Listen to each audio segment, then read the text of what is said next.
Жиындын катышуучулары бүгүн эртең менен башкы прокурордун сунушу келип түштү. Жогорку кеңештин депутатын кылмыш жаза жоопкерчилигине тартууга макулдук берүү жөнүндө. Урматтуу депутаттар, өткөндө да айттым эле, дагы айтайын, Кыргызстанды бирөө чала баштады. Жакын арада генеральный прокурор менен Канычкайык Кыдыршаевдин каршылашын көрөсүңөр. Тирешин көрөсүңөр. Аларды да чалып атат.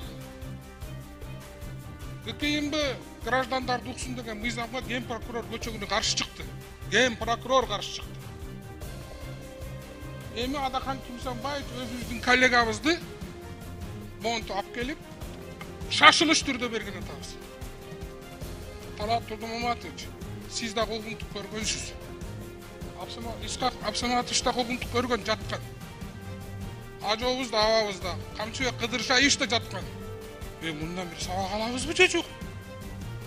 Пандоранын ящигин ачпагыла протокол боюнча. Эртең бирөөлөрдүн башына тиет ошол. Садыр Нуркожоевич дагы бирөөлөр алып баратат бир жака. Ишенбеңиз, протокол чатак. Жөнүндө болуп аткандан кийин чыгып айтууга туура келет. Өзүң жөнүндө айтуу кыйыныраак экен. Башкалар жөнүндө айтканга караганда. Россия Федерациясында жакында бир депутат байкабай бир багыш татып алды да, лось.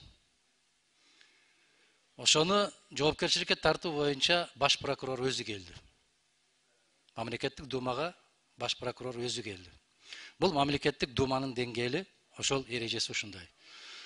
Мен сиздерден, урматтуу кесиптештер, мыйзамдуулук, конституциялык боюнча айтып аткан сөзүңүздөр үчүн ыраазычылык билдирем. Мен ушундай сунуш киргизейин, түзө бергиле комиссияны. Түзүп коюш керек. Талап ушундай, комиссия түзүлүш керек.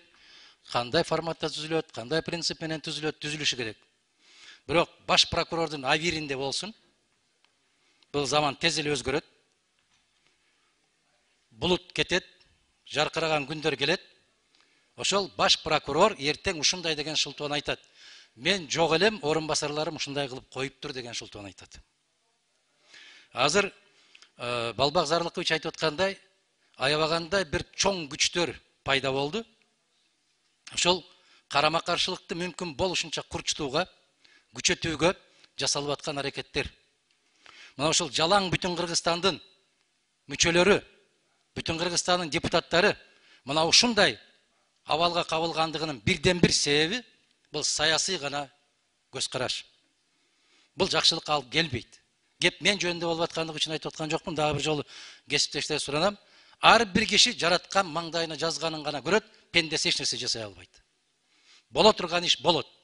Ошондуктан комиссияны тез арада түзүп, комиссия өзүнүн ишине киришип, адилеттүү чечим чыгарат го деген үмүт менен ушул ишти андан ары карай уласак. А калган нерсе баш прокурордун авиринде калсын. Биринчи микрофон. Рахмат. Нарматов Атажурт Кыргызстан, урматтуу төрага, урматтуу депутаттар. Биз тарыхтан сабак албасак, анда Кыргыз мамлекетинин эгемендүүлүгү дагы, өз алдынчалуулук дагы, биздин депутат болуп, элдин өкүлү болуп, ушу жерде отурганыбыз дагы эч нерсеге жарабай калат күнү келгенде. Биз акыркы 10 жылдан ашык убакыттан бери Кыргыздын тың чыкма жигиттеринин бардыгыны, бычакка сап жигиттердин бардыгыны, мамлекеттин башкарып жүгүнү көтөрүп, жоопкерчиликте ала турган тың чыкманын бардыгын жараксыз кылып, баарын соттолгон деп мойнуна асып жазууду койгонду токтотпой койдук да. Ошондуктан бүгүнкү киргизилип аткан сунуш дагы бул жакшылыктын жышаны эмес. Анткени жогорку кеңештин депутаттарынын мыйзам ченемдүү конституциялык укугу бар. Күн тартибине киргизилген маселени мен урматтуу төрага сунуш кылат элем. Шашыттын эч кандай кажети жок. Бул маселе сунуш кылындыбы депутаттарга таратып бериңиз дагы, аны биз баарыбыз таанышып көрөйлүк. 2 минутада мониторун килип койдук, карагыла деген сөз дагы бул адилеттүүлүккө жатпайт. Экинчиден, бул маселе боюнча башкы прокурор келип, жогорку кеңештин депутаттарына өзүнүн көз карашын мен өз оозу менен айтсын ачык айкын. Экейли кагазды жөнөтүп коюп туруп, жоопкерчиликке тартканга уруксат бергиле деген талап бул реалдуу жашоодо акыйкаттыкка жатпайт. Прокурор келсе, биз дагы өзүбүздүн элдин өкүлү катары элге жооп бере турган, тактай турган суроолорубуз көп. Анан чүй дегенде эле 7-чи чакырылыштын депутаттары биз жакшылыктын жарчысы болбой, биз өзүбүздүн коллегабызды кармап бергенден алыс болсок, эч кимге эртеңкиси кепилдик жок. Эгерде азыр биз туура эмес кадамга барып, көлөкөбүздөн коркуп чочулайт, чындыкка тике карай албай турган болсок, ар бириңдин башыңда эртең болбой калат деп эч ким кепилдик бере албайт. Себеби 10-жылда 5-чи чакырылыштагы депутаттардын арасында канчалаган депутаттарды мына төрага өзүңүз баш болуп, биздин Ата журт фракциясынан 17 депутатка кылмыш иши козголгондо, чыркыраган жалгыз биздин Ата журт фракциясы болгон. Калганы тамаша кылып туруп берген. Ошонун натыйжасында мына бүгүнкү күнгө чейин ошол токтобостон канчалаган биздин тыңчыкма жигиттердин тагдырдары талкананып, мамлекетибиз алдыга жыл албастан кадр маселесин өксүп иштей турган, мамлекеттин жүгүнү көтөрө турган балдардын баары сыртта калып, кайдагы сабатсыздардын айланасына топтолуп алыптыр. Бүгүнкү бийликти дагы жарга түрткөнгө алып барып атат. Ошондуктан биз бийликтин саясатын колдогону келдикпи, бийлик башында турган чыгандарыбызды мыйзам чегинде адилеттүүлүк менен колдоп, туура эмес кадамдарга баргандан сактап калганга мен бардык депутаттарды чакырам, чындыкка адилеттүүлүккө тике карагыла. Эртең тарыхтын алдында, балдарыбыздын алдында, мамлекеттин алдында 7-чи чакырылыштын депутаттары ушундай туура эмес кадамга барган деген көөдөн алыс болуш үчүн чындыкты карап, майдалап, тактап, аныктап, анан кийин теге Адахан Кимсанбаевичтин тагдырына тамаша кылбастан, тагдырыны талкалаганга жол ачпастан адилеттүүлүк менен мамиле кылууга чакырам. Рахмат барыңыздарга. Рахмат. 6-чы микрофон. Урматтуу депутаттар, мен бир сунушту киргизетелем да. Биз ошол маселени азыр шашпай, кийинки жумада карайлы. Башкы прокурорду чакырайлы. Бул жерде эч ким действительно мындай башкы прокурордун сунуштаманы окуп албайт, өзү келип, негизде айтып, эмне себеп менен киргизип атат, өзү жооп берсин бул жерде. Ошондуктан азыр шашпай, бизде эч ким урушпайт. 48 саат болбосо дагы кийинки жумада карайлы. Шашылыш жок. Рахмат. Рахмат. 4-чы микрофон. Assalamu alaikum. Эгерде бир туура эмес иш болуп атса деген адамзаттын данышманы, колуң менен токтот. Ал колуңдан келбесе тилиң менен токтот. Такыр болсо жүрөгүң менен жаман көр деген бир сөз бар. Сиздики туура сиз айткандай болот деген саясаттын аягы жакшылыкка алып келбейт.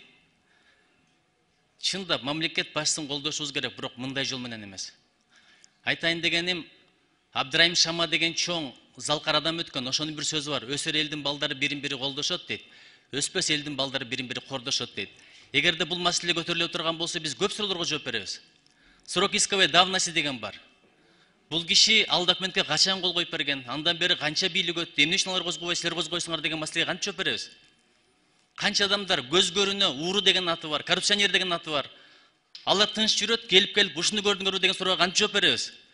Кеп жеке мамиледе эмес, балким мен деле жактырбаган жактарым бар. Бирок кеп азыр кыргыздын чыган адам жөнүндө болуп атат, кыран адам жөнүндө болуп атат. Аркасында эл турган адам жөнүндө болуп атат. Чындап абдан бир жоопкерчиликти алып атабыз мойнубузга. Ошон үчүн адегенде угалы. Эмне деген маселе боюнча биз добуш берип атабыз.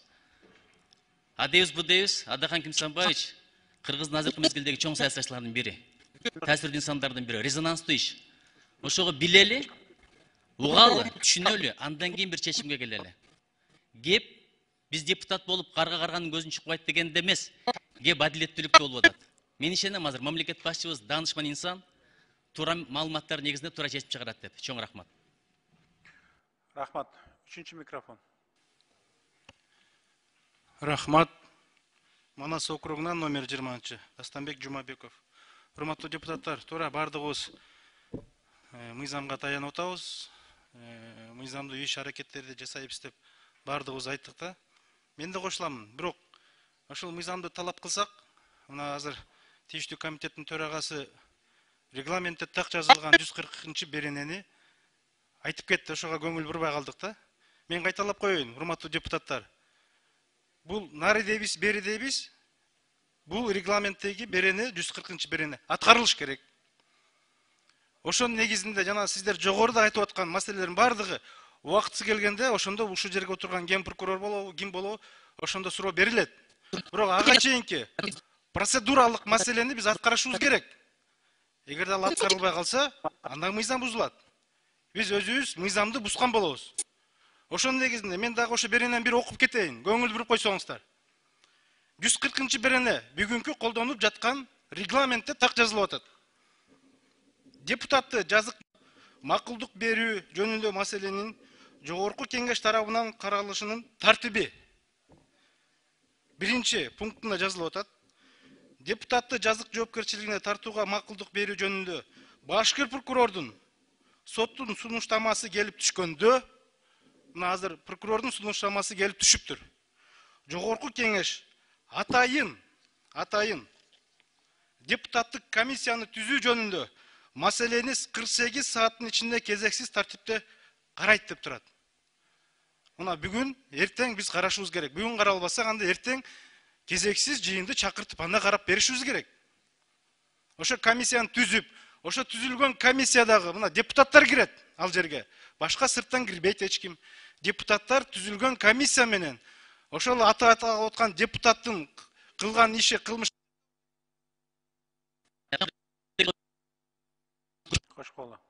жатабы, жатпайбы аныктайт. Ошондо башкы прокурорду чакырат, бардык тийиштүү органдарды чакырып туруп, суроо талаптар менен чечилет. Андан кийин палатага келип чыккандан кийин жалпы жыйында бардыгыбыздын оюбуз ошо жерден айтылып, чекит коебуз. Ошондо айтылып аткан депутаттын да актыгы ак, тазасы таза же беребиз, бербейбиз деген бир чечим чыгат. Бирок ошого чейинки чечиле турган мыйзамдуу иш мына азыр каралыш керек. Ал каралбай калсанда биз өзүбүз одоно мыйзам бузган болуп калабыз, урматтуу депутаттар. Рахмат. Рахмат. 1-чи микрофон.